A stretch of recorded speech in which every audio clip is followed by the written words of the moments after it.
Journey of Thanks by Stephen Meehan.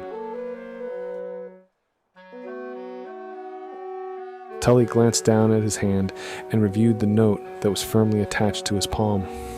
The shade stared at the elegant text, yet the memory of his death snagged his focus.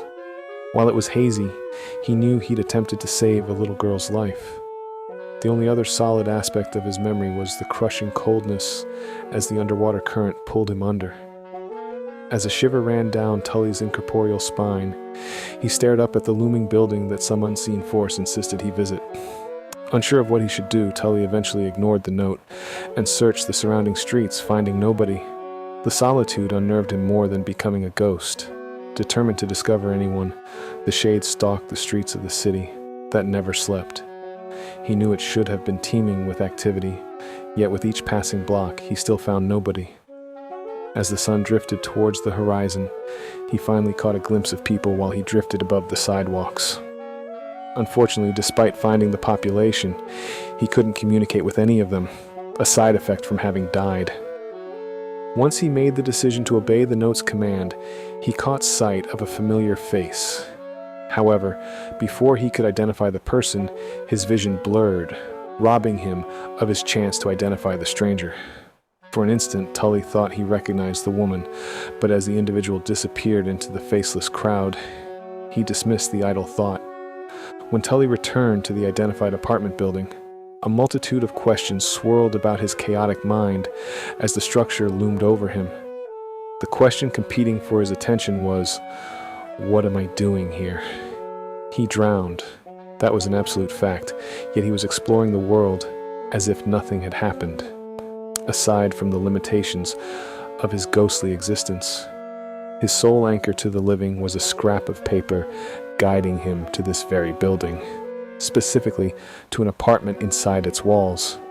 After a few moments of internal deliberation, Tully drifted forward, determined to find his answers. Once he slipped through the front door, he searched for the specified apartment. It took him a while, but Tully eventually found apartment 45. He hovered there in the hallway, thinking about everything he'd seen. After several tense moments, Tully glanced at the note, hoping for new directions. However, it still bore its most recent command. Despite the ordinary door, the shade wondered why his unknown guide insisted he come to this apartment. Tully's fingers traced the numbers affixed to the door, and he knew he'd have to enter to claim his answers. But it felt wrong entering someone's home unannounced. His ghostly existence wasn't a valid excuse for being impolite.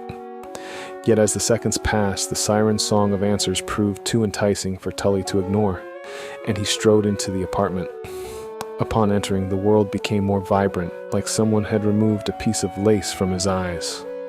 With his improved clarity, Tully explored the apartment, noticing little things as he went, none of which made any sense. Yet the most alarming thing was the newspaper clippings littered upon a desk. Since he couldn't move it, he read what he could. Based on what was exposed, the clippings centered around his death, a fact that shocked him. He didn't have any family in the city. No one should have cared this much about his life, let alone his death. Yet the evidence disproving that point was laid out beneath him. Tully heard voices coming from deeper inside the apartment. He turned toward the sounds and rubbed his shoulders as he ventured onward. As he drew closer to the sounds, he caught sight of pictures with faces just out of focus.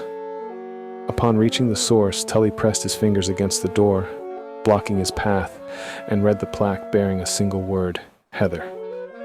Obsessed with the clarity the name provided, Tully focused on the words just out of reach. As he listened, Tully caught a few words from a deep voice that he didn't recognize. "Glad you're here." Without thought, Tully drifted closer to the unknown voice as he itched his ethereal ear. But as he drifted closer, a second voice rang out inside his head. "I love you, Daddy." Despite the voice's beauty and clarity, its intensity drove Tully's knees into the floor. As his head pounded, he clutched his ears as if he were trying to protect them. Yet those efforts couldn't keep a pair of words from a gentle and loving woman from burrowing past his defenses. "Sweet dreams." The ghost rose off the flooring and drifted toward the strangers when the trumpeting angelic voice rang in Tully's ear. "I love you, Mommy." Curiosity compelled Tully to push his ethereal head through the door. On the other side, the shade discovered a child, and her parents perched on the child's bed. Despite his inability to interact, something attracted the girl's attention, pulling her gaze toward his. The instant they locked eyes, Tully knew who she was. The knowledge had come as fast as light when someone flips a switch.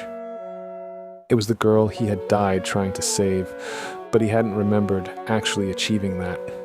Yet here she was alive, surrounded by family. The girl smiled as she stared into his eyes and inched forward. Thank you. Tully's own smile blossomed as he drifted toward the child he'd saved. You're welcome, little one. With his journey now complete, Tully's body began to fade. The note which had been secured to his palm fell, fluttering to the ground. He looked down at his silent guide, and instead of finding the address, he discovered 5 words written in an elegant hand. She lived, thanks to you. Looking back up, Tully caught sight of the girl once more, as her angelic words filled his ears one final time. Thank you for saving my life.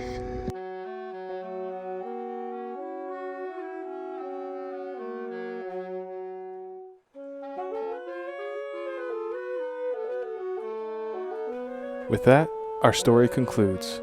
I hope you've enjoyed today's reprieve from your daily grind. If you like the vibe, hit that like button, drop a comment, and subscribe if you haven't already, because every bit helps get this channel spread to those who require a momentary chance to unwind.